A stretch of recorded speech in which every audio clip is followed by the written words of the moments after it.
ଯାହା ମାଗିଲେ ଅନୁଗ୍ରହ କରି ଯୀଶୁଙ୍କ ପବିତ୍ର ନାମରେ ମାଗୁଅଛି ପିତା। ଆମେନ୍। ପ୍ରେଜ୍ ଦ ଲର୍ଡ। ହାଲେଲୁୟା। ଆଜି କଣ? ये सुबिला हुए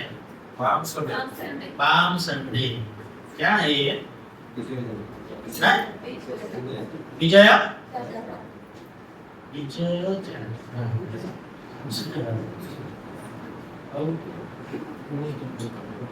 केमिति आज विजय यात्रा किछि ग्रुप अछि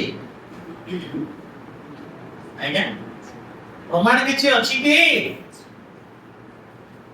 विजय केबे हेले ताहेले आज केमिति विजय यात्रा कौन प्रमाण के विषय को नहीं कि आमे कहि परिबा जे यीशु विजय यात्रा कले ना देखिबा लोक माने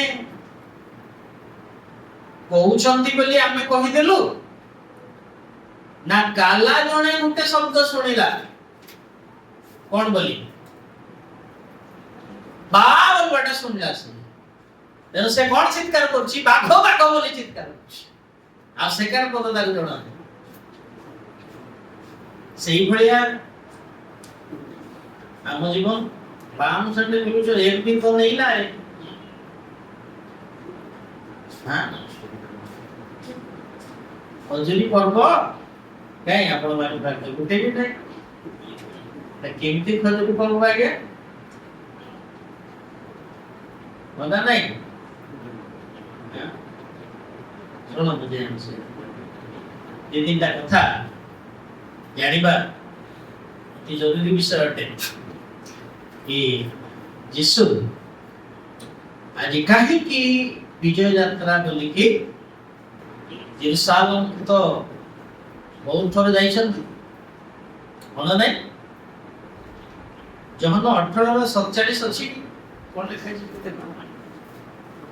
1847 47 लोक 1947 आओ हां से प्रतिदिन मंदिर रे शिक्षा देउथिले मात्र प्रधान याजक ओ शास्त्री माने लोकंकर नेता मानक सहित तांकु विनाश करबा को चेष्टा करूथिले ता माने यरूशलेम को बहुत थोर जाइछन ओके ने ताहले दुईटी कथा एक गुरुत्वपूर्ण कथा आमे बाइबल रे देखो कोन ताहा सबुदिन तो जाउथिले किंतु दुईटी कथा को आकर्षण करा जायछि ताहा अटे जहन 6 अध्याय 15 ठीक है ध्यान देबार विषय हां सुनो कोन लिखा छै अतः से माने आसी हां राजा परिवार निमंत्रण जे तांकु पूर्वक धरबा को उद्यत अटंती हां एहा जाने जे पुनर्वार अंतर होय एका को बाहारी गले आमे जो आज स्मरण करू अछि ताहा की दिन बोली स्मरण करू छै पाम संडे विजय यात्रा रे यीशु कोन ही केसले केमिति गले आगे हां सेटा तो सब प्रचार करछंती ना कोन सदा गध ऊपर बसी की काहे को राजा परा राजा काहे बसंती कोन हां घोड़ा अस्परे के यीशु कोन बसंती पूरा उल्टा भावना कल्पना बाहर काम होना नहीं काहे कि गध ऊपर बसकी गले आ विजय यात्रा काहे कि तार गोटे प्रमाण अछि कोन दा जिखरिया नर न सुनो काहे कि विजय यात्रा बोले अछि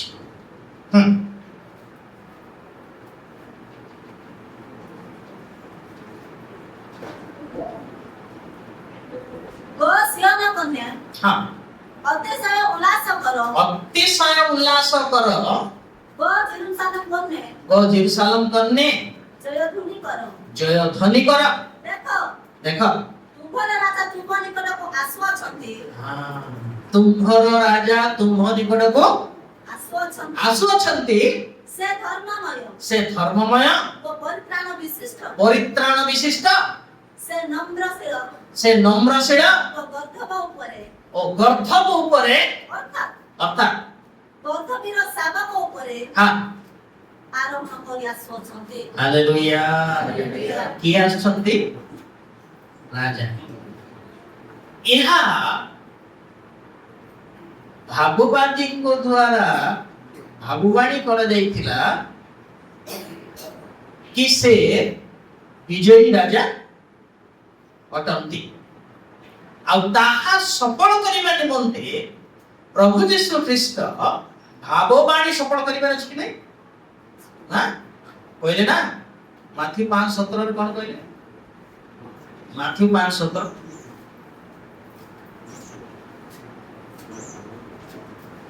मुझे व्यवस्था की भाववादी मानकर धर्मशास्त्र मुझे व्यवस्था की भाववादी मानकर धर्मशास्त्र लोप करिबाकू आसी अछि एपरि भाव नाही लोप करिबाकू आसी नाही बरम कोन पई आसी अछि हां ताहले भाववाणी सफल हेबार अछि ना नाही तेनु जिखरे भविष्यत वक्तांकर भाववाणी ये पाम संडे रे कोन हला सफल ହେଲା कारण से राजा ऊपरे कहार राजा बोले हम सुनिलु दाऊद देखो से कोठी अछि मार करे ना हां कोले खाइछि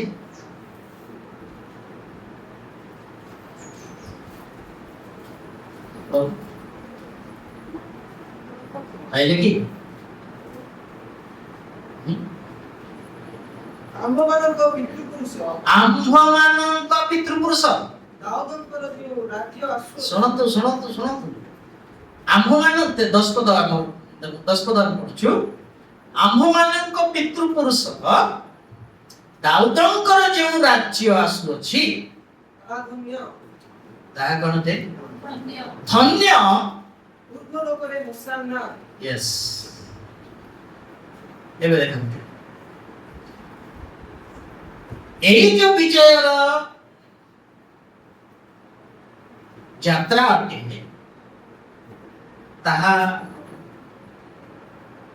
କା ପାଇଁ ଭାବବାଣୀ ହେଇଥିଲା ଇସ୍ରାଏଲୀ ମାନଙ୍କ ପାଇଁ ଭାବବାଣୀ ହେଇଥିଲା ଆଉ ସେଇ ଭାବବାଣୀର ମହତ୍ଵ କଣ ଥିଲା ଦାଉଦଙ୍କ ବଂଶରେ ସଦାପ୍ରଭୁ ତାଙ୍କୁ ଯୋଉ ପ୍ରତିଜ୍ଞା କରିଥିଲେ ଦାଉଦଙ୍କ ବଂଶରେ ସିଂହାସନରେ ବସିବା ଲୋକର ଅଭାବ ହେବ ନାହିଁ ସେମାନେ ଅଧିକାର କରିବେ କିନ୍ତୁ କେମିତି ତାଙ୍କୁ ଜଣା ନାହିଁ ସେମାନେ ଭାବୁଛନ୍ତି ସଲୋମନଙ୍କ ଠାରୁ ଯେତେ ରାଜା ଆସିଲେ ସେମାନେ ହେଉଛନ୍ତି ରାଜା ଆଉ ସେଇ ଭଳିଆ ଜଣେ ରାଜା ଆସି ଆମମାନଙ୍କୁ ରୋମିଓ ସରକାର ଠାରୁ ରୋମ ସରକାର ଠାରୁ ଆମମାନଙ୍କୁ କଣ କରିବେ ମୁକ୍ତ ରାଜା ଅଶ୍ବ ଉପରେ ଆସିବେ ଖଡ୍ଗ ଧରିକି ଆସିବେ ଆମ ସପକ୍ଷରେ ଯୁଦ୍ଧ କରିବେ ସେମାନଙ୍କୁ ପରାସ୍ତ କରି ଆମକୁ କଣ କରିବେ ସେ ବିଜୟୀ ଏଇଟା ତାଙ୍କର ଛବି ଅଙ୍କା ହେଇଛି କିନ୍ତୁ ଭାବବାଣୀରେ କଣ ଲେଖା ହେଇଛି ସେମାନଙ୍କୁ ସେ ବିଷୟ जानी पारु ना पढुचंती किंतु जणा पडु नाही किंतु भागवाणी रे किंती आसीबे राजा तांकर गर्धब सागक ऊपरे आरोहण करी आसीबे प्रिय माने प्रभु यीशु ख्रीस्त एई भागवाणी सफल करिबा निमंते 32 ख्रीष्टाब्द एप्रिल 6 तारिख रे दानिएलଙ୍କର ଭାଗବାଣୀର ମ୍ୟାଥମେଟିକ୍ ସବୁ ହେଲା ପଢନ୍ତୁ ସେ ପଦ ଦାନିଏଲ 9 ଅଧ୍ୟାୟ 25 24 ରୁ 27 ଯାଏ।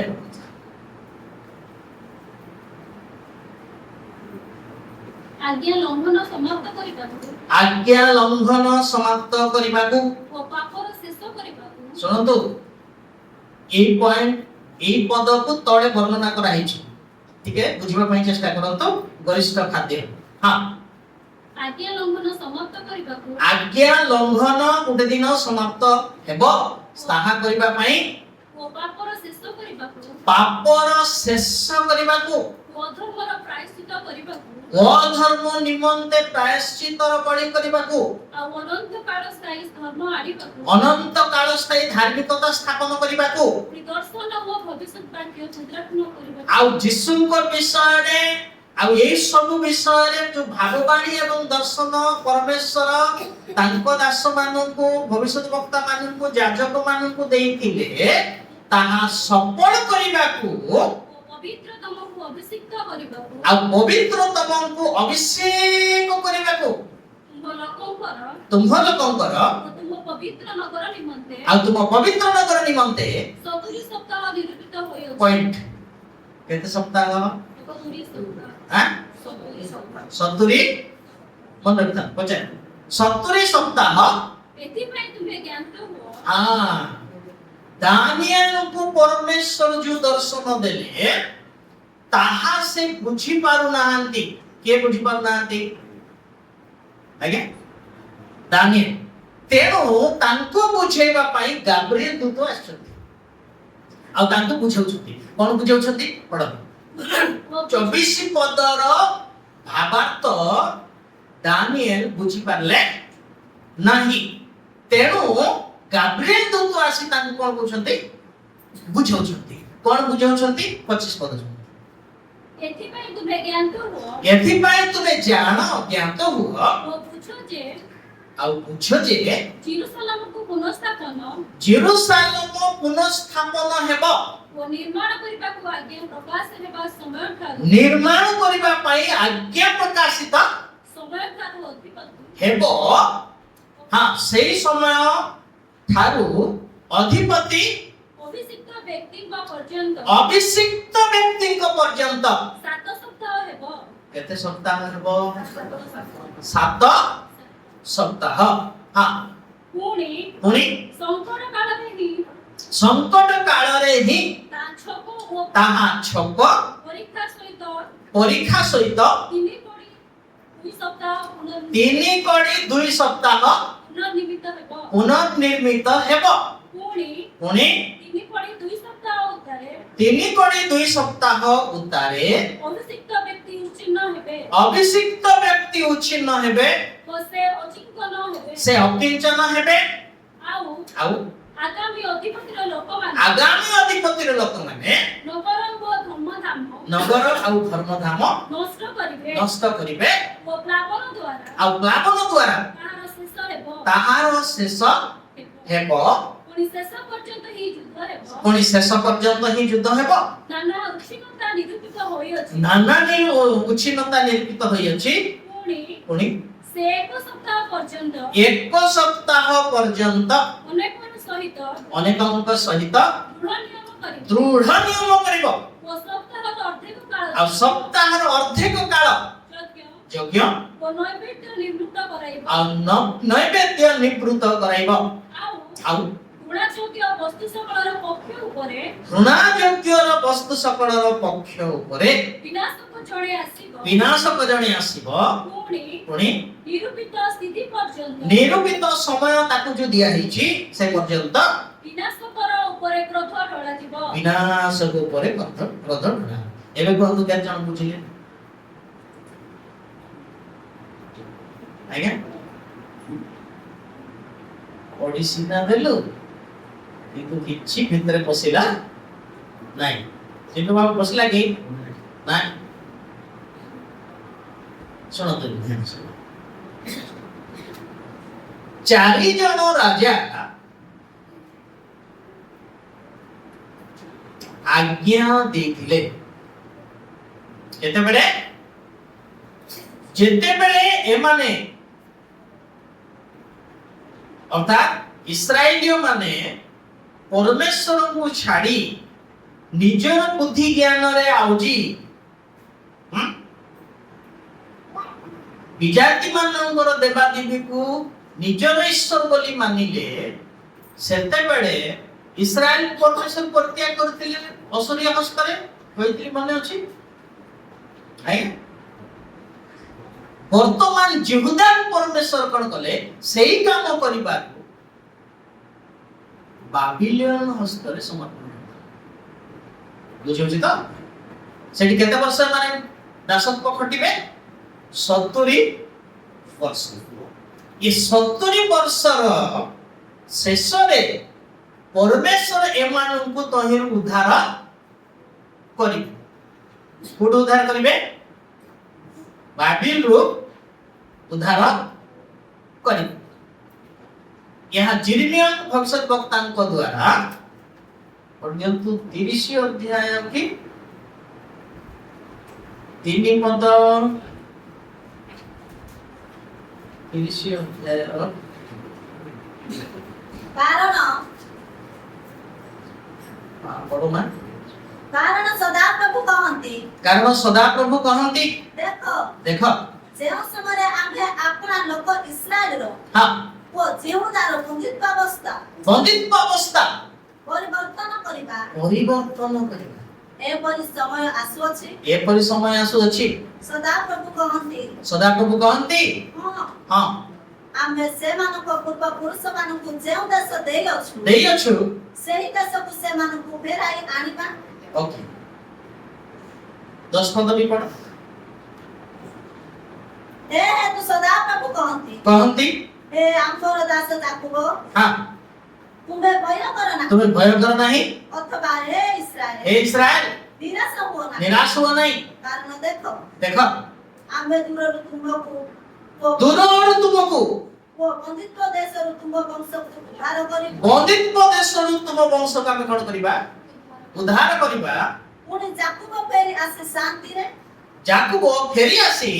शांति रे ଓ ନିରାପଦରେ ରହିବ निरापद रे रहबो ଓ କେହି ତାକୁ ଭୟ ଦେଖାଇବ ନାହିଁ अब केही ताकू भय देखैब नाही एई भागवाणी मध्य करे जाइथिला किंतु ता पूर्वरु ए माने बंदित्व अवस्था को जीवार भागवाणी मध्य जिर्मिया करते नहीं हां जिर्मिया 29 10 पद कोन लिखाई देला ସେ ହେତୁ ସଦା ପ୍ରଭୁ हां जेहेतु सदा प्रभु ଏଇ କଥା କହନ୍ତି एई कथा कहंती ବାବିଲର 70 ବର୍ଷ ସମ୍ପୂର୍ଣ୍ଣ ହେଲା ଉତ୍ତରେ सुनिले बाबिलीर 70 वर्ष संपूर्ण ହେଲା उतारे ଆମ୍ଭେ ତୁମମାନଙ୍କର ତତ୍ତ୍ୱ ସନ୍ଧାନ କରିବା तुम आम्भे तुमମାନଙ୍କର तत्त्वानुसंधान करिबा ଓ ତୁମମାନଙ୍କୁ ଏହି ସ୍ଥାନକୁ ଫେରାଇ ଆଣି और दुकान के स्थान को फेराई ଆଣି आनी ତୁମମାନଙ୍କ ପକ୍ଷରେ ଆମର ମଙ୍ଗଳ ବାକ୍ୟ ସିଦ୍ଧ କରିବା हालेलुया ହାଲେଲୁୟା केते वर्ष रहबे आज्ञा हां सुनंतु 70 वर्ष 70 वर्षर शेष रे दानिएल 70 वर्ष ऊपर थिले सिटी अधिक दिन दानिएल से जगह रे थिले एपरि कि परस राजांकर प्रथम वर्षर शासन पर्यंत से थिले से किनान को आसी नाहंती यहूदा देश को से आसी नाहंती सेठी बदे तांको समाधि करा गला कारण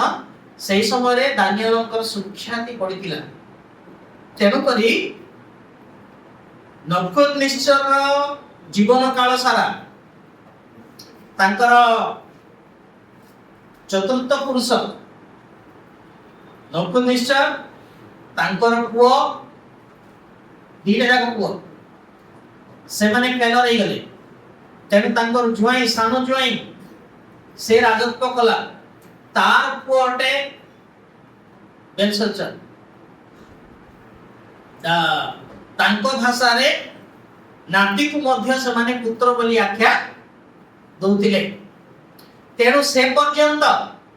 तापरे 573 रे 78 रे बाबिल देशर पतन हे गला के अधिकार कला माध्यु पारस्य अधिकार आ मध्य पारस्य अधिकार कला परे दारियाबस को कलेक्टर करिकी अर्थात तांको भाषा रे राजा करिकी बाबिल देश रे स्थापन करथिले किंतु हेड किए थिला कोरस राजा बुझिपाछन तो ए कथा सब इतिहास रो कथा कोरस राजा को परमेश्वर 70 वर्ष पूर्ण होला परे तांको अर्थात इस्राएलियो मानन को उद्धार करि पारि मते परमेश्वर बाछिथिले परंतु जिसाया 44 अध्याय 28 पद रु 45 अध्याय 1 रु 4 पर्यंत पाठ आमे भाबू ये दुष्ट माने काहे के आसले परमेश्वर जानि कि तांको खुशी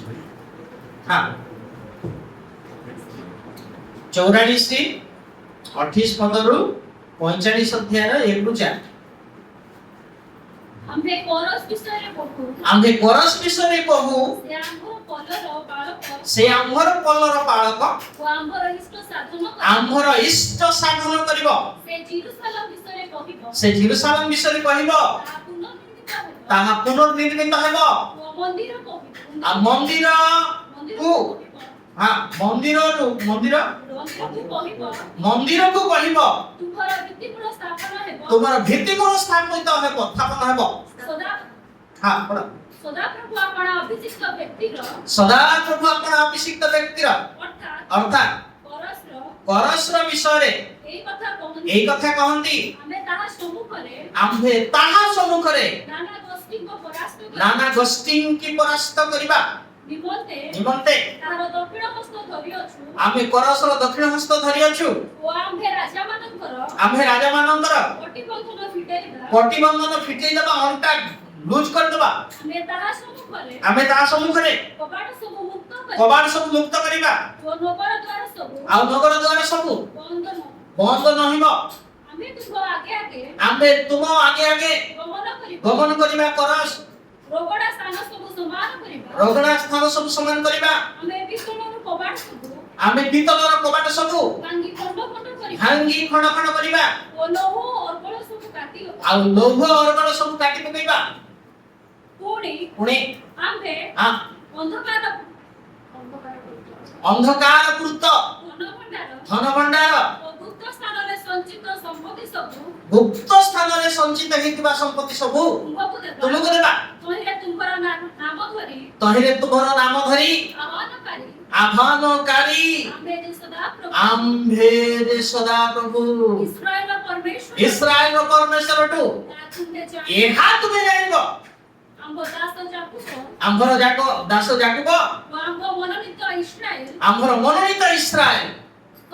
सकासे आम्भे तुमर नाम धरि तुमको डाकी अछु तुमे हमको न जानिले हैं क्लियर होला कि हां आमे मन भाबुछु मौन गछ काई गीते नहीं मौन राती ग्रीक की लोके हैरान तुमसे जे कोनसी विषय परमेश्वर करिसंती स्वर्ग रे कि पृथ्वी रे कि पाताल रे ताहांको गौरव निमंत्रण हालेलुया एथि माई मो कहे हाईग्राम का भेजा में सोचने से नहीं होगा परमेश्वर अंकर ज्ञान एवं बुद्धि रे ताहा को हमें यदि एनालाइज करू ताहा जाने praise the Lord hallelujah chorus राजा केमिति ग्रहण कले एई कथा दानिएल तांकु देखे काको देखे लेगा कोरस राजा से ताका से आश्चर्य में करे जने दुष्ट राजा तम विषय रे परमेश्वर आगरु जणै छंती बाबू एई कथा तम विषय रे मोर सदा प्रभु इस्राएल रो परमेश्वर कोइ छंती बोली तेबे देखाइला दानिएल से तमको एमिति मिते अधिकार युक्त करिछु ତମେ ଆମକୁ ଜାଣିନ ସତ କଥା, ଆମେ ତୁମକୁ ଜାଣିଛୁ, ଆଉ ଆମ୍ଭର ଲୋକ ପାଇଁ ଆମେ ତୁମକୁ ଡାକିଛୁ। ପ୍ରେଜ୍ ଦ ଲର୍ଡ। ବାବିଲର ପତନ 578 ରେ ହେଲା, ଆଉ କୋରସ ରାଜା 77 ରେ 78 77 ରେ ଇସ୍ରାଏଲି ମାନଙ୍କୁ ଜେରୁସାଲେମକୁ ଯିବା ପାଇଁ ଘୋଷଣା କଲେ। ସେତେବେଳେ କେତେ ଜଣ ଗଲେ? 4 ଦଳ ହେଇକି ଯାଇଛନ୍ତି, କିରାନ ଫେରିଛନ୍ତି। 2 ଦାରିଆବସ୍,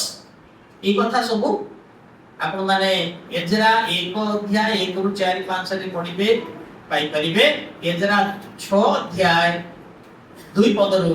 ତଳକୁ ପାଇପାରିବେ, ଏବଂ 7 ଅଧ୍ୟାୟ 13 ରୁ 16 ପର୍ଯ୍ୟନ୍ତ ପଢିଲେ ପାଇପାରିବେ, ଏବଂ ନେହେମିୟା 2 ଅଧ୍ୟାୟ ତଳକୁ ପଢିଲେ ପାଇପାରିବେ। କିଏ? ଦାରିଆବସ୍, କୋରସ, ଦାରିଆବସ୍, ଅକ୍ଷେସ୍ୱରସ୍, ଅର୍ଦ୍ଧକ୍ଷସ୍ତ। ଅର୍ଦ୍ଧକ୍ଷସ୍ତ ରାଜାଙ୍କର ଅର୍ଡର ଥିଲା 445 BC ଖ୍ରୀଷ୍ଟପୂର୍ବ। ସେତେବେଳେ ଇସ୍ରାଏଲି ମାନେ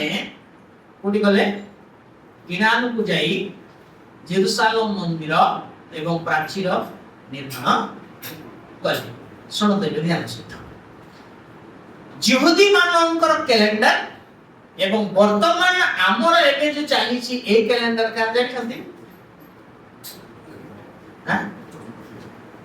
ରୋମିଓ ସରକାରର କ୍ୟାଲେଣ୍ଡର। ଆଜି ଯାହା ଆମେ ପାମ୍ ସଣ୍ଡେ ପାଳନ କରୁଛୁ, এই କ୍ୟାଲେଣ୍ଡର ରୋମିଓ ସରକାର। କିନ୍ତୁ ଜିହୁଦୀ ମାନଙ୍କର ଗୋଟେ କ୍ୟାଲେଣ୍ଡର ଅଛି। ଏ ରୋମିଓ କ୍ୟାଲେଣ୍ଡର ଅନୁସାରେ ବର୍ଷରେ କେତେ ଦିନ? 365। କିନ୍ତୁ ଜିହୁଦୀ ମାନଙ୍କର କ୍ୟାଲେଣ୍ଡରରେ 360। ତ ହିସାବ କରନ୍ତୁ, 360 ଦିନର ବର୍ଷର କେବେଠୁ 445 BC ରୁ 32 ଖ୍ରୀଷ୍ଟାବ୍ଦ ଏପ୍ରିଲ ବେଳକୁ ଯୀଶୁଙ୍କର ବିଜୟ ଯାତ୍ରା ଦିନ ପହଞ୍ଚୁଛି, ଆଉ ସେଇ ଦିନ ହିଁ ଯୀଶୁ ଖ୍ରୀଷ୍ଟ ବିଜୟ ଯାତ୍ରା କଲେ। ମ୍ୟାଥମେଟିକ୍ ହିସାବରେ ବୁଝିପାରୁଛନ୍ତି? ସେଇ କଥା ଲେଖା ଅଛି ଦାନିଏଲକୁ ଯିବା। ବଡ଼ ରୋଚକ ସବଜେକ୍ଟ ସେଇଟା, ସମସ୍ତେ ବୁଝିପାରିବେ ନାହିଁ। ଯେଉଁମାନଙ୍କୁ ପ୍ରଭୁ ଦ୍ୱାର ଉନ୍ମୁକ୍ତ କରିଛନ୍ତି ସେମାନେ ବୁଝିପାରିବେ, ବାକି ବୁଝିପାରିବେ ନାହିଁ। ଓକେ, ତଥାପି ମୋର କାମ ଅଟେ ଜଣେଇବି, ସେଥିପାଇଁ କହୁଛି। ନହେଲେ ଗୋଟେ କାହାଣୀ କହିକି, ଗଦର କାହାଣୀ କହିକି ସରେଇ ଦେଇକି ସମାପ୍ତ କରିଦେଇଥାନ୍ତି। ଏତେ ଫୁଲ ଧୂଳ ମୂଳ ଇଏ ସବୁ କରିବା କଣ ଦରକାର ଥିଲା? ମନ ନାହିଁ, ଜାଣିପାରୁଛି। ହଁ, ପଢନ୍ତୁ 25। ଶୁଣନ୍ତୁ ଏବେ 24 ପଦ କ୍ଲିୟର ଲେଖା ହେଲା, ବୁଝି ନ ପାରିବାରୁ ଦୂତ କଣ କରୁଛନ୍ତି? 25 ପଦକୁ 26 27 କୁ ବୁଝାଉଛନ୍ତି। କେମିତି ବୁଝାଉଛନ୍ତି ଶୁଣନ୍ତୁ, ଆଉ ଥରେ ପଢିବା ଟିକେ। ଏଥିପାଇଁ ତୁମେ ଜ୍ଞାତ ହୁଅ। ଏଥିପାଇଁ ହେ ଦାନିଏଲ ତୁମେ ଜ୍ଞାତ ହୁଅ ଆଉ ବୁଝ ଯେ ୟେରୁସାଲେମକୁ ପୁନଃସ୍ଥାପନ। ଓକେ, କେତେବେଳେ ଆଦେଶ କରାଗଲା? ଅକ୍ଷେଶ୍ୱରସ ରାଜା 445 BC ରେ ଖ୍ରୀଷ୍ଟପୂର୍ବରେ ଆଦେଶ କଲେ, ଯାଅ ତମେ ୟେରୁସାଲେମକୁ ପୁନର୍ନିର୍ମାଣ କର। এই କଥା ଆପଣମାନଙ୍କୁ ସେ ପଦ ପୂର୍ବରେ କହିଲି, ସେଠି ଆପଣମାନେ ଏଜରାରେ ଏବଂ ନେହେମିୟାରେ ପଢନ୍ତୁ। ସେ ସବୁ ରାଜାଙ୍କର ନାଁ ଲେଖା ହେଇଛି। ଏସ୍ତରରେ ମଧ୍ୟ ଅକ୍ଷେଶ୍ୱରସ ରାଜାଙ୍କର ନାଁ ଲେଖା ହେଇଛି। ଶୁଣନ୍ତୁ ଧ୍ୟାନ ସହିତ, ଏଇ ଆଜ୍ଞା ଘୋଷିତ ହେଲା ମୁଁ ଆଜ୍ଞା ଜେରୁସାଲେମ ମନ୍ଦିର ପୁନର୍ନିର୍ମିତ ହେବ। ଏଇ ଆଜ୍ଞା ଘୋଷିତ ହେବା ଦିନ ଠାରୁ ଜିହୁଦୀ ମାନଙ୍କର କ୍ୟାଲେଣ୍ଡର ଅନୁସାରେ 360 ଦିନରେ କେତେ ବର୍ଷ ହେଉଛି? ଆଉ ଗୋଟେ ଗୁରୁତ୍ୱ କଥା ଅଛି ଏଠି ଭିତରେ, ଭାବବାଦୀ ମାନଙ୍କର ଗଣନା ବା ହିସାବରେ 1 ସପ୍ତାହ ଯୋଉ ଲେଖା ହେଇଛି ତାହା एक सप्ताह नुहे ताहा 7 वर्ष कौन बे 7 वर्ष सुन ध्यान से ये 7 वर्ष एक सप्ताह जहाँ लिखा जाए ताहा 7 वर्ष पढ़ते ଏଥିପାଇଁ ତୁମେ ଜ୍ଞାନ ହୁଅ ଏଥିପାଇଁ ଜ୍ଞାତ ହୁଅ ହଁ ସେଟା ପଢିଛୁ ତାପରେ ପଢ ଓ ନିର୍ମାଣ କରିବାର ଆଜ୍ଞା ପ୍ରକାଶ ହେବା ସମୟ ଠାରୁ ଅଧିପତି ଶୁଣନ୍ତୁ ଅଧିପତି ଅଭିଷିକ୍ତ ବ୍ୟକ୍ତିଙ୍କ ପର୍ଯ୍ୟନ୍ତ 7 ସପ୍ତାହ ହେବ କେତେ ସପ୍ତାହ ହେବ 7 ସପ୍ତାହ 7 ସପ୍ତାହ ହେବ ପୁଣି ସଂକଟ କାଳରେ ହିଁ ସଂକଟ କାଳରେ ଏଟା ଟିକେ ବୁଝି ଯିବା ପଢିଦେଲେ ତ ଜାଣି ହବ ନାହିଁ ତେଣୁ କରି ଟିକେ ଚେଷ୍ଟା କରନ୍ତୁ ବୁଝିବା ପାଇଁ କଣ ତାହା ଏ ଯୋଉ ଅଭିଷିକ୍ତ ବ୍ୟକ୍ତି ବୋଲି କିଏ ହଁ ଯୀଶୁ ଖ୍ରୀଷ୍ଟ କିଏ ଅଟନ୍ତି ଆଜ୍ଞା ହଁ ଯୀଶୁ ଖ୍ରୀଷ୍ଟ ପର୍ଯ୍ୟନ୍ତ 7 ସପ୍ତାହ ପୁଣି ସଂକଟ କାଳରେ ହିଁ ତାହା କାହିଁକି ଏଠି ବୁଝିଲା ଭଳିଆ ଲେଖା ହେଲା ନାହିଁ यार गोटे कारण अछि कोन कारण अछि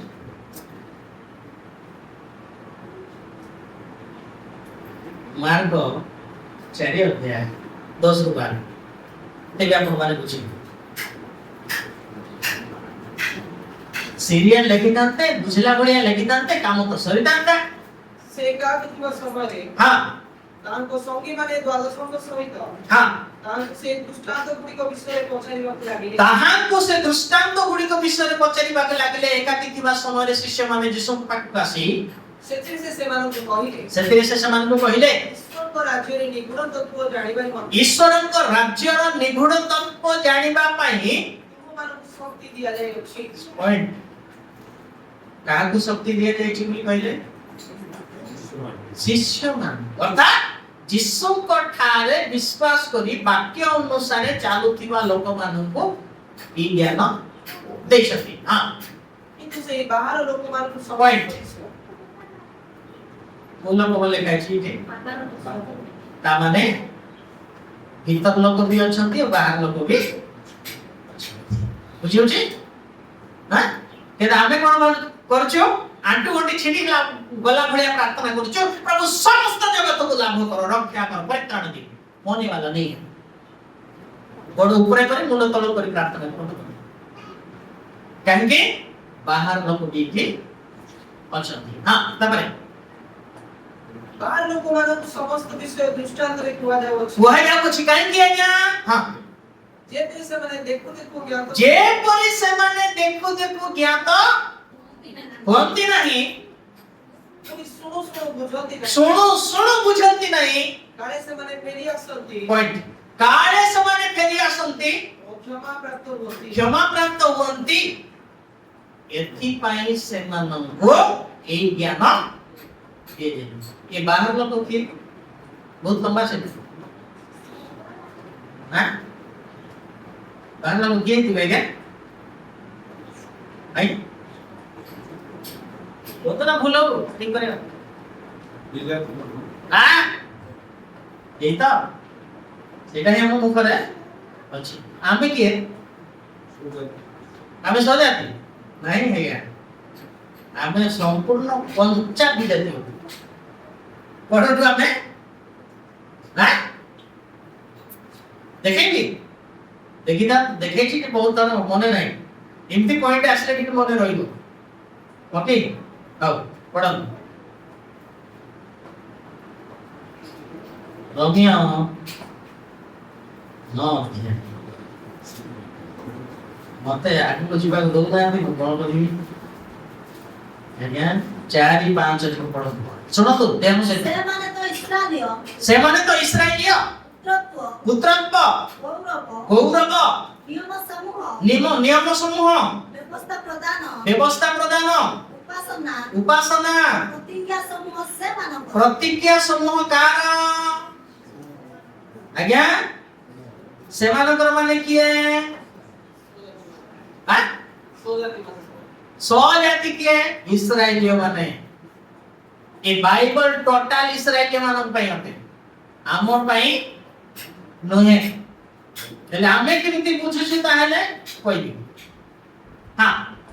ପିତୃ ପୁରୁଷ ମାନେ ସେମାନଙ୍କର ପିତୃ ପୁରୁଷ ମାନେ ମଧ୍ୟ ସେମାନଙ୍କର ଆଉ ଶାରୀରିକ ଭାବେ ସେମାନଙ୍କ ମଧ୍ୟରୁ ଖ୍ରୀଷ୍ଟ ଉତ୍ପନ୍ନ କଣ ଶାରୀରିକ ଭାବରେ ଯଦି ଆପଣ ମାନେ ଦେଖିବେ ତାହେଲେ ପରିତ୍ରାଣ କାହାଠୁ ଆସିବ ହଁ ଯୌନ 4:22 देखता है जौन 4:22 कौन लिखा है बाबू जहाँ तुम्हें मैंने जानो नहीं जहां तुम्हें मैंने जानो नहीं ता उपासना करूँगा तहां तुम उपासना करूता जहाँ तुम्हें मैंने जानो जहां को मैंने जानू ता उपासना करूँगा तान को मैंने उपासना करू कारण परित्राण को मंदिर वासे क्लियर है कि आज्ञा परित्राण काटू आसला जीसु किए थिले आज्ञा जिहुदी थिले ना जिहुदी मानक ठारू आसे तेणु ख्रीष्ट मध्य शारीरिक भावरे कारण इस्राएल जिहुदी हां आम्ही के देखा एपीसी 2 अध्याय 11 पद सुनो तो ध्यान से आम्ही के अतः तुम्हें मैंने पूर्व रे स्वर्ग संबंधरे विजात थिलो कौन थिलो आज्ञा हम इस्राएली की हां नहीं जिहुदी के हमें नहीं हमें संपूर्ण कंचा विजात हां शारीरिक भावे अस्तमित सुनति लोकमानक द्वारा सुनत के हेतिले आपण माने जात जिहुदी माने इस्राएली माने आमे सुनत हे नाहु शारीरिक भावरे हां सुनति लोकमानक द्वारा सुनति के थिले इस्राएली मानक द्वारा असुनति बोली ख्यात हेउछि कोन बोली आपको डाकते से माने असुनति विजाति हां संविधान को जाओ नहीं समाने विजाति आमे से हां सेते बेले तुमरे माने जे ख्रीष्ट पठार पृथक कोन थिलो हमें ख्रीष्ट पठार पृथक इस्राएल रो प्रजा सत्य रहित इस्राएल रो प्रजा सत्य रहित आमे प्रजा मध्य नथिलु इस्राएली ही प्रजा प्रतिज्ञा युक्त नियम रे निरंश प्रतिज्ञा कहा पई करछंती परमेश्वर पुरातन नियम रो नूतन नियम रो जेते सब प्रतिज्ञा अछि सब जिहुदी मानन पई आम पई टोटल नहे हां पुनी जगत रे भरोसा हिना आमी जेमते थिलु भरोसा हिना ईश्वर विहीन होइतिला ईश्वर विहीन होइतिला एहा स्मरण कर कोन करिया पुनी हमके ए विषय केबे भी बोलत नहीं केमती आमी शामिल हेलु आज्ञा रोमियो 11 अध्याय 17 केमती शामिल हेलु रोमियो 11:17 কিন্তু हां किंतु যদি কেতেক শাখা উচ্ছিন্ন হেলা जदि केतेक शाखा इस्राएलियो माने उच्छिन्न हेबार कारण तुम्हे बन्य जीव वृक्षर शाखा आमे केमती अटु वन्यजीत वृक्ष माने कोन असुन्नत विजाति हां शाखा हेले हैं সেই সব মধ্যরে सेही सब मध्यरे কলম করা গেল कलम পুনি সেমানক সহিত सहित জিত বৃক্ষ মূলর हां রসর অংশ হেল हालेलुया बुझुछि ना नहीं आमी केमती कहबालु सेठी कलमी कथा तेनु आमे परित्राण यीशु द्वारा पाइलु आमे प्रकृत शारीरिक भावरे इस्राएल नहु किंतु आत्मिक भावरे आमे आत्मिक इस्राएल तेनु बाइबल को आत्मिक भावरे बुझिबे क्लियर है कि शारीरिक भावरे बुझिबे ताले को लिखाइ छी ओडिसा मंडली भारत मंडली लिखाइ छी को लिखाइ छी रोमियो मंडली हां गलातिया मंडली एपीसी मंडली କଲସିୟ ମଣ୍ଡଳୀ ଦେଖାଇଛି କି ନାହିଁ ଆପଣଙ୍କ ଗାଁ ନାଁ ଅଛି ନାଇଁ ଆଧୁନିକ ଭାବରେ ବାକ୍ୟକୁ ବୁଝିବା ଓକେ କୋଉଠି ଥିଲୁ ଆଜ୍ଞା ଦାଣ୍ଡି ଆମେ କଣ କରିବି ସରିଗଲା ଆପଣମାନେ କେତେବେଳେ ପାଇବେ ଜଣା ନାହିଁ ସେଟା କଣ ବାବୁ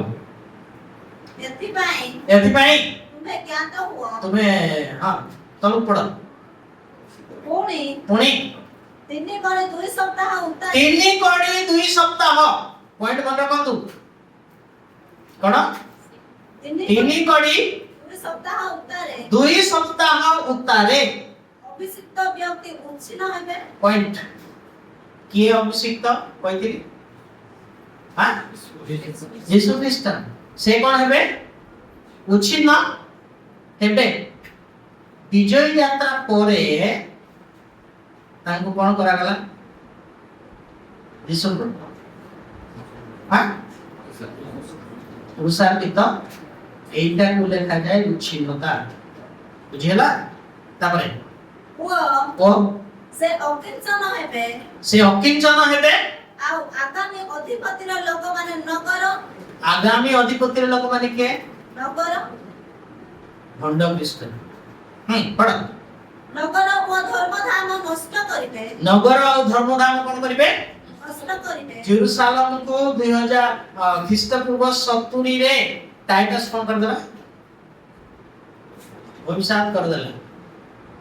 ଆତ୍ମିକ ଭାବରେ ବର୍ତ୍ତମାନ ତାହା ଘଟିବା ଉପରେ ଅଛି ସାବଧାନ ହୁଅନ୍ତୁ ଆକ୍ଷରିକ ଭାବରେ ତାହା କଣ ହେଇଛି ସଫଳ ହେଇଛି ଏବେ ଆତ୍ମିକ ଭାବରେ ଘଟିବ ଓ ପ୍ଲାବନ ଦ୍ୱାରା ତାହାର ଶେଷ ହେବ ପୁଣି ଶେଷ ପର୍ଯ୍ୟନ୍ତ ହିଁ ଯୁଦ୍ଧ ହେବ ନାନା ଉଚ୍ଛିନ୍ନତା ନିରୂପିତ ହୋଇଅଛି 25 ପଦର ଗୋଟେ ଲାଇନ ଦେଖନ୍ତୁ ପୁଣି ସଂକଟ କାଳରେ ହିଁ ଏ ସଂକଟ କାଳ କଣ ଯେତେବେଳେ ଜେରୁସାଲେମ ମନ୍ଦିର ନିର୍ମାଣ କରାଯାଉଥିଲା ଆଉ ପ୍ରାଚୀର ଗଢ଼ାଯାଉଥିଲା ନେହେମିୟାଙ୍କ ସମୟରେ ବହୁତ ତାଡ଼ନା ହେଲା ନା ନାହିଁ ହେଇଛି ତ ନା ହେଇନି ପଢିଛନ୍ତି ନା ନାହିଁ ନେହେମିୟା ପୁସ୍ତକ ଆଜି ସେଇ ମନ୍ଦିର ଆମମାନଙ୍କ ହୃଦୟ ଅଟେ କଣ ନାହିଁ ଖ୍ରୀଷ୍ଟଙ୍କ ମଣ୍ଡଳୀ ଖ୍ରୀଷ୍ଟଙ୍କ ମନ୍ଦିର ବର୍ତ୍ତମାନ ନିର୍ମାଣ କରିବା ପାଇଁ ଭଣ୍ଡ ଖ୍ରୀଷ୍ଟ ଆଉ ଥରେ କଣ କରିବ ଆଜ୍ଞା ତାଡ଼ନା ଆକ୍ଷରିକ ଭାବରେ ବି ଘଟୁଛି ଆତ୍ମିକ ଭାବରେ ମଧ୍ୟ ଘଟିବାକୁ ଯାଉଛି ବୁଝିବା ପାଇଁ ଟିକେ ଚେଷ୍ଟା କର ଯେଉଁମାନେ ବୁଝିଲେ ସେମାନେ ହାଲେଲୁୟା ହଁ କଣ ହେବ ପୁଣି 25 ତାହା ଛକ ମାନେ କଣ ରାସ୍ତା ଛକ ମାନେ କଣ ବେ ରାସ୍ତା ଆଉ ପରୀକ୍ଷା ମାନେ କଣ ପ୍ରାଚୀର ଜେରୁସାଲେମକୁ 12ଟି ରାସ୍ତା ଏବଂ ପ୍ରାଚୀର ନିର୍ମାଣ କରିବା ସମୟରେ କଣ ହେଲା ବୋଲି ଆମେ ଶୁଣିଲୁ ଆଜ୍ଞା ସଂକଟ କାଳ ଆସିଲା ଆଜି ଖ୍ରୀଷ୍ଟଙ୍କ ରାଜ୍ୟକୁ ଯିବା ନିମନ୍ତେ ରାସ୍ତା ତିଆରି କଲା ବେଳେ ଏବଂ ପ୍ରାଚୀର ଗଢ଼ିଲା ବେଳେ କଣ ହେବ ସଂକଟ ଆସିବ ପ୍ରାଚୀର ମାନେ କଣ ପରିତ୍ରାଣ ପଢତେ ପଢିଦିଏ ସେ ପଦ ଟିକେ ଇସାୟ କେତେ 60-18 କି ଦେଖିଲ ଟିକେ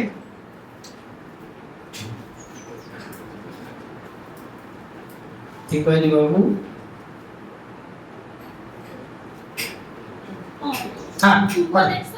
ତୁମ ଦେଶରେ ଦୌରାତ୍ମ୍ୟର କଥା तुम सीमा मध्य रे क्षिपता उच्छिन्नता ଓ ବିନାଶର କଥା ଆଉ ବିନାଶର କଥା ଆଉ ଶୁଣା ଯିବ ନାହିଁ। ମାତ୍ର ତୁମ୍ଭେ ଆପଣା ପ୍ରାଚୀର ସମୂହର ମାତ୍ର ତୁମେ ଆପଣ ପ୍ରାଚୀର ସମୂହର ନାମ ପରିତ୍ରାଣ କଣ ଆଜ୍ଞା? ଏ ପ୍ରାଚୀରର ନାଁ କଣ ଆଜ୍ଞା? ଆଜି ଆତ୍ମିକ ଭାବରେ ଲୋକମାନେ ପରିତ୍ରାଣ ପାଇଁ ସ୍ୱର୍ଗ ରାଜ୍ୟର ପଥରେ ଚାଲନ୍ତୁ ବୋଲି କି ଯେଉଁ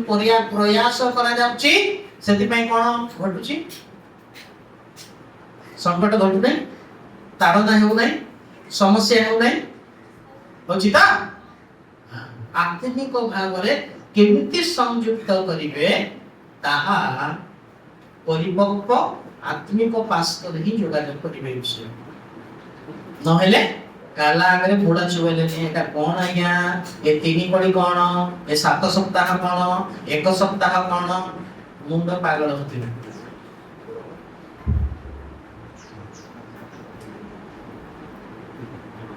ସେଥିପାଇଁ ଯୋଉ ଶିକ୍ଷା ଆମେ ଶୁଣୁଛୁ,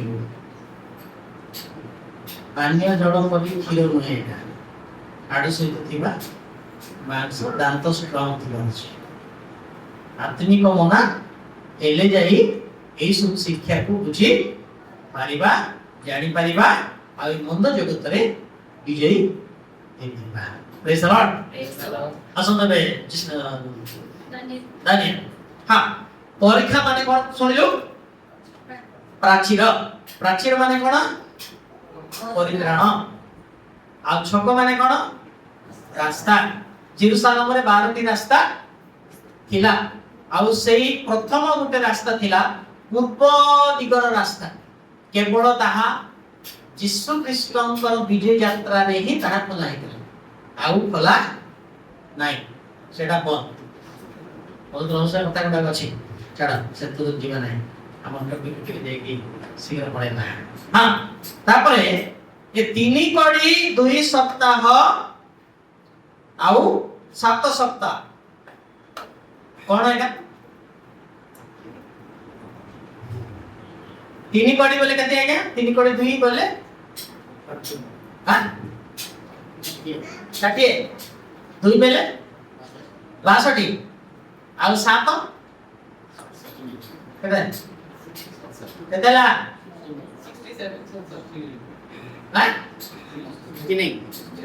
60 ଆଉ ଗୋଟେ ସପ୍ତାହ ଅଛି। ପଏଣ୍ଟ ଶୁଣନ୍ତୁ, ଇଆଡ଼େ ଦେଖନ୍ତୁ, ଶୁଣନ୍ତୁ, ये 7 ସପ୍ତାହ ଆଉ 62 ସପ୍ତାହ ମିଶାଇଲେ କେତେ ହେଉଛି ଆଜ୍ଞା? କ୍ୟାଲକୁଲେଟ ବାହାରେ 69, କିନ୍ତୁ 24 ପଦରେ କେତେ ଲେଖା ହେଇଛି ଦେଖ ନା, ମତେ ଦେଖିଲେ କଣ 70। ତାହେଲେ 70 ହେଉଛି କି ଦିଟା ମିଶିଲେ 69 ହେଲା। 37 ପଦ ଦେଖନ୍ତୁ, ସେଇଠି ଗୋଟେ ସପ୍ତାହ ଲେଖା ଅଛି। ପୁଣି ସେ 1 ସପ୍ତାହ ପର୍ଯ୍ୟନ୍ତ ବାସ୍। ଏବେ କେତେ ହେଲା? 70 ହେଲା। ଇଆଡ଼େ ଦେଖନ୍ତୁ, ଇଆଡ଼େ ଦେଖନ୍ତୁ, ये 7 62 69 ସପ୍ତାହରେ ପ୍ରଭୁ ଯୀଶୁ ଖ୍ରୀଷ୍ଟ 32 ଖ୍ରୀଷ୍ଟାବ୍ଦ ଏପ୍ରିଲ 6ରେ ଜେରୁସାଲେମରେ ରାଜା ମାନଙ୍କ ରାଜା ଭାବରେ ପ୍ରବେଶ କଲେ। ଗୋଟେ ସପ୍ତାହ ରହିଛି, ତଳେ ଲେଖା ହେଇଛି ନା? ଏଇଟା କଣ ପାଇଁ କଲେ? ଅନ୍ତତଃ ଭବିଷ୍ୟତ ବାଣୀକୁ ଅନ୍ତତଃ ଏମାନେ ବିଶ୍ୱାସ କରି ମତେ ଗ୍ରହଣ କରିବେ ପରା ବୋଲି ଯୀଶୁ ଭାବବାଣୀ ଅନୁସାରେ ସଫଳ କରିବା ପାଇଁ ବିଜୟୀ ରାଜା ଭାବରେ ଆସିଲେ, କିନ୍ତୁ କେହି ଗ୍ରହଣ କଲେ ନାହିଁ। କଣ କରିଦେଲେ? ତାଙ୍କୁ କ୍ରୁଶରେ ଚଢେଇ ଦେଲେ। ବୁଝିହଉଛି? ଏବେ ପଢନ୍ତୁ 24-27। ପୁଣି ପୁଣି 3 କଡ଼ି 2 ସପ୍ତାହ ଉତ୍ତାରେ ଶୁଣନ୍ତୁ, 3 କଡ଼ି 2 ସପ୍ତାହ ଉତ୍ତାରେ ଶୁଣୁଛନ୍ତି ତ? 3 କଡ଼ି 2 ସପ୍ତାହ ଆମେ ବୁଝିଲୁ କେତେ? 69 ସପ୍ତାହ ଉତ୍ତାରେ ଅଭିଷିକ୍ତ ବ୍ୟକ୍ତି ଉଚ୍ଛିନ୍ନ ହେବେ। ଅଭିଷିକ୍ତ ବ୍ୟକ୍ତି କଣ ହେବେ? କିଏ ଉଚ୍ଛିନ୍ନ ହଉଛନ୍ତି? ଯୀଶୁ ଖ୍ରୀଷ୍ଟ ବିଜୟ ଯାତ୍ରା ପରେ ଉଚ୍ଛିନ୍ନ ହଉଛନ୍ତି ହଁ ଓ ସେ ଅକିଞ୍ଚନ ହେବେ ଅକିଞ୍ଚନ ହେବେ ଆଉ ଆଉ ଆଗାମୀ ଅଧିପତିର ଲୋକମାନେ ଆଗାମୀ ଅଧିପତିର ଲୋକମାନେ ମାନେ କିଏ ଭଣ୍ଡ ଖ୍ରୀଷ୍ଟ ବୁଝିପାରିଲେ ୱାର୍ଲଡ ତାକୁ ମସିହା ବୋଲିକି ଗ୍ରହଣ କରିବ ଗ୍ରେଟ ନେତା ବୋଲିକି ଗ୍ରହଣ କରିବ କହିବି ତଳକୁ ଅଛି ନଗର ଓ ଧର୍ମଧାମ ନଷ୍ଟ କରିବେ କଣ କରିବ ସେ ନଗରକୁ ମଧ୍ୟ ନଷ୍ଟ କରିବ ଆଉ ଧର୍ମଧାମ ନଷ୍ଟ ଧର୍ମଧାମକୁ ମଧ୍ୟ ଅର୍ଥାତ ମଣ୍ଡଳୀକୁ ମଧ୍ୟ ନଷ୍ଟ କରିବ ଆତ୍ମିକ ଜୀବନକୁ ମଧ୍ୟ ନଷ୍ଟ କରିବ ବୁଝିହେଉଛି ନା ନାହିଁ ଆକ୍ଷରିକ ଭାବରେ ଜେରୁସାଲେମକୁ ନଷ୍ଟ କରିବ ଯିହୁଦୀ ମାନଙ୍କର ଧର୍ମଧାମକୁ ମଧ୍ୟ ନଷ୍ଟ କରିବ କେମିତି କରିବ କହିବି ତଳକୁ ଅଛି ଟିକେ ସମୟ ଦେବ ବୋଲି କହିବି ଟାଇମ ହେଇଗଲାଣି ବଡ ରକ୍ଷକ ବିଷୟ ନା ବନ୍ଦ କରିଦେବେ ଆଜ୍ଞା ଆଉ କହିଲି ଛାଡ଼ିଦେବୁ ଆମେ ଆପଣ ପଢନ୍ତୁ ତାପରେ ଓ ରାବଣ ଦ୍ୱାରା ତାହାର ଶେଷ ହେବ କଣ ହେବ ଏଇଟା କୋଉଠି ଲେଖା ହେବାର ଥିଲା ଲାଷ୍ଟ ପଦରେ ଲେଖା ହେବାର ଥିଲା କିନ୍ତୁ ଆଗ ପଛ କାହିଁକି ଲେଖିଛନ୍ତି କାରଣ ଗୋଟେ ଅଛି କହିବି କାରଣ କାହିଁକି ସିରିଏଲ ଲେଖିଥିଲି ହେଇନଥାନ୍ତା କି କାରଣ ଗୋଟେ ଅଛି ଆଉ ତାହା ଜିସାୟ 28:10 ଲେଖା ଅଛି ସେ କାରଣ କଣ କାରଣ ଆଉ ତାର ଉତ୍ତରଟା ଦେଇଥିଲି କହିବି ପରେ ଜିସାୟ 28:10 କାରଣ ये तो विधि ऊपर विधि ये तो विधि ऊपर विधि विधि ऊपर विधि बाइबल में विधि ऊपर विधि अछि ना नहीं धाड़ी ऊपर धाड़ी अछि कि नहीं हां विधि ऊपर विधि धाड़ी ऊपर धाड़ी धाड़ी हां एठी अल्प एठी अल्प सेठी अल्प से एठी अल्प काहे कि एठी अल्प सेठी अल्प लिखले कारण बाहर लोक माने जो अछंती मार्क 4:10-12 रे पढिलो से माने जेमती ए विषय न जानतु केउ माने जानतु तांकर लोक केवल ए विषय को जानतु एथि पई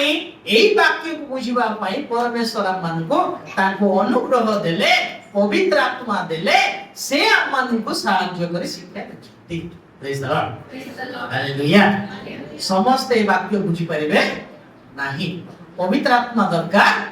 प्रभुଙ୍କର ज्ञान दरकार अनुग्रह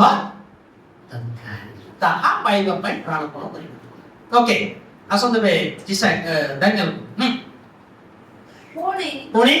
ଶେଷ ପର୍ଯ୍ୟନ୍ତ ହିଁ ଯୁଦ୍ଧ ହେବ शेष पर्यंत ही युद्ध हेबो ନାନା ଅଚ୍ୟୁତା ନିରୂପିତ ଶୁଣ ହୋଇଅଛି। केतरा युद्ध हेबो केन देखंतु प्रकाश वाक्य कहि दुछि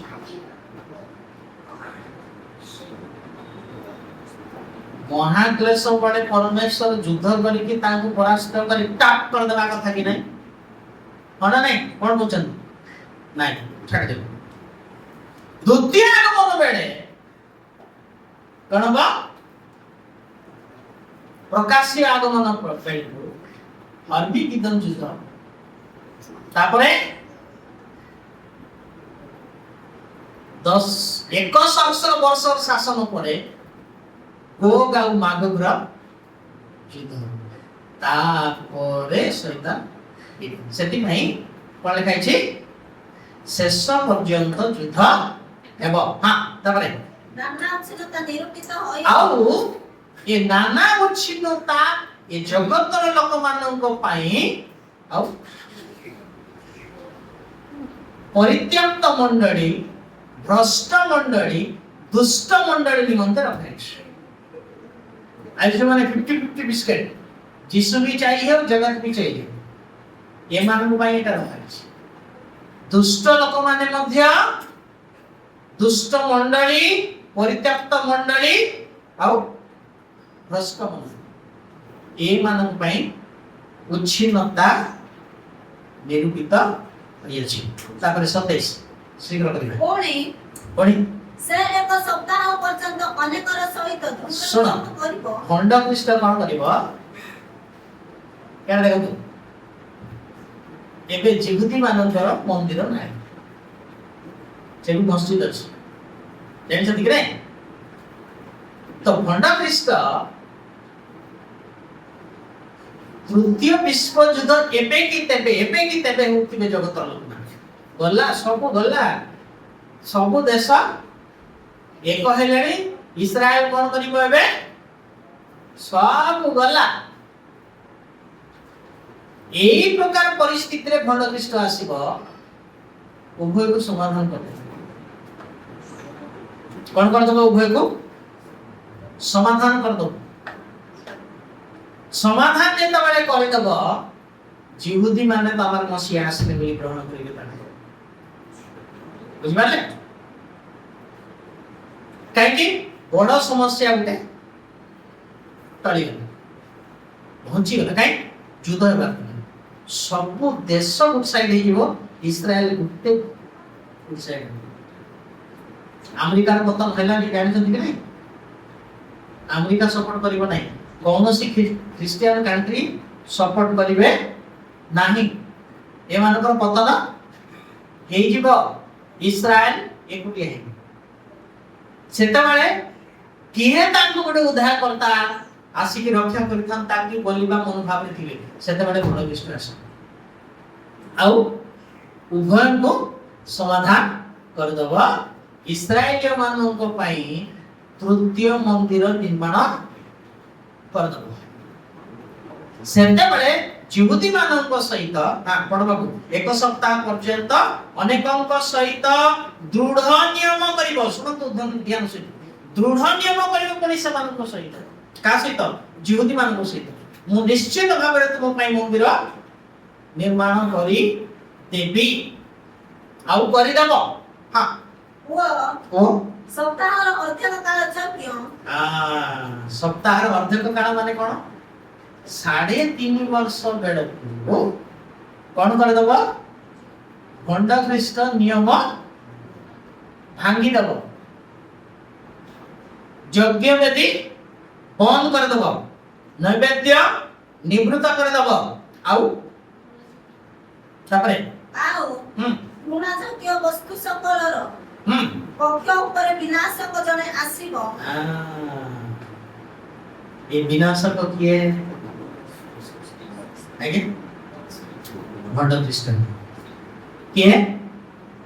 केमिति आसीबो रोबोट भाबरे आसीबो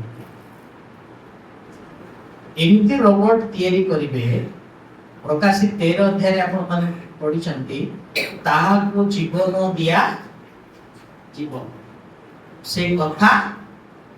हबो से मनर कथा जानिबो तबे कृष्ण भक्त कृष्णर श्लोक गुडा कहबो हनुमान भक्त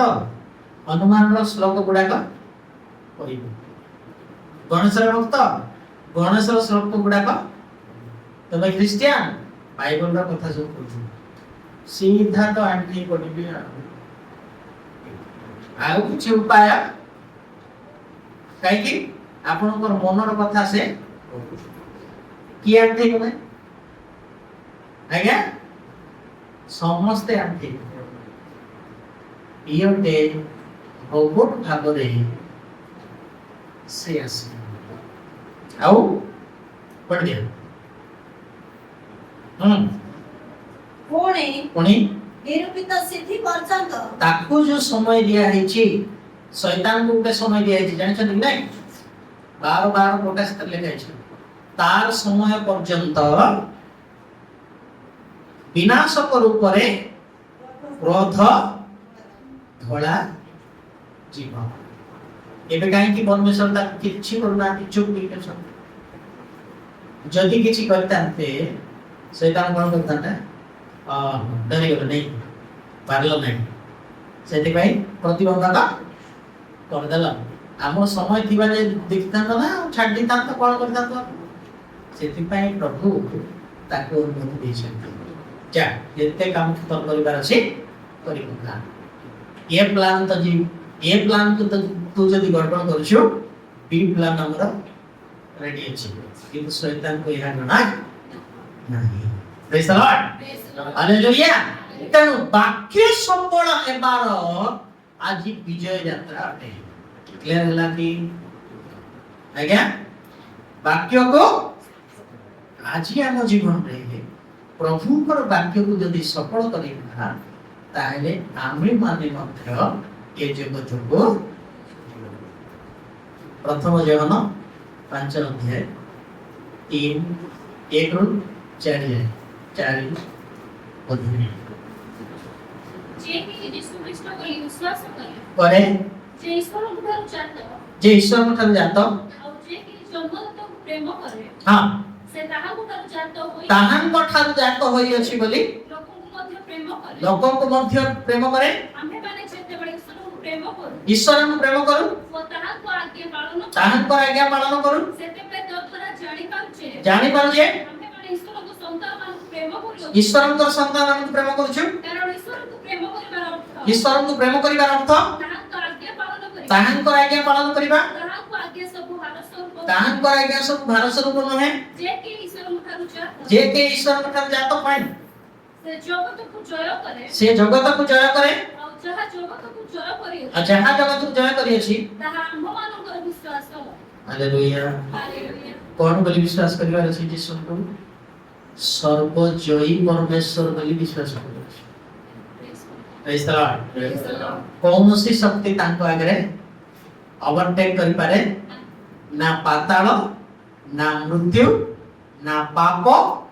ନା ଆଉ ମାଧ୍ୟକର୍ଷଣ ଶକ୍ତି କୌଣସି ଶକ୍ତି ତାଙ୍କୁ ଓଭରଟେକ୍ କରିପାରେ ନାହିଁ ଯୀଶୁ ହିଁ ଈଶ୍ୱର ବୋଲି ବିଶ୍ୱାସ କରିବାର ଅଛି ଯୀଶୁ ହିଁ ପ୍ରଭୁ ବୋଲି ବିଶ୍ୱାସ କରିବାର ଅଛି ଯୀଶୁ ହିଁ ଖ୍ରୀଷ୍ଟ ବୋଲି ବିଶ୍ୱାସ କରିବାର ଯୀଶୁ ହିଁ ଈଶ୍ୱରଙ୍କ ପୁତ୍ର ବୋଲି ବିଶ୍ୱାସ କରିବାର ଅଛି ତେବେ ସେଇମାନେ ବାକ୍ୟ ଅର୍ଥାତ୍ ଆଜ୍ଞା ପାଳନ କରିବା ଲୋକମାନେ ଏ ମନ୍ଦ ଜଗତକୁ ଜୟ କରିପାରିବେ ଏହା ଅଟେ ବିଜୟୀ ଯାତ୍ରାର ବିଜୟୀ ଧ୍ୱଜା ପ୍ରେଜ୍ ଦ ଲର୍ଡ ହାଲେଲୁୟା ତେଣୁ ଆମ ଜୀବନରେ କାର୍ଯ୍ୟ କରୁଥିବା ଶୈତାନର ଗୁଣ ସ୍ୱଭାବ ଶାରୀରିକ ଅଭିଳାଷା ଚକ୍ଷୁର ଅଭିଳାଷା ଲୌକିକ ଗର୍ଭ ଏ ସବୁ ମନ୍ଦ ଜଗତର ସବୁ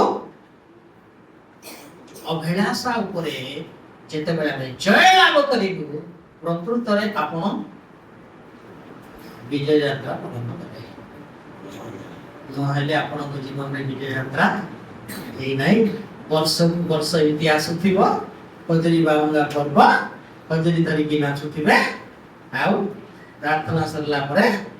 ଫୋପାଡ଼ି ଦେବେ କେଜଣ ଘରକୁ ନେଇକି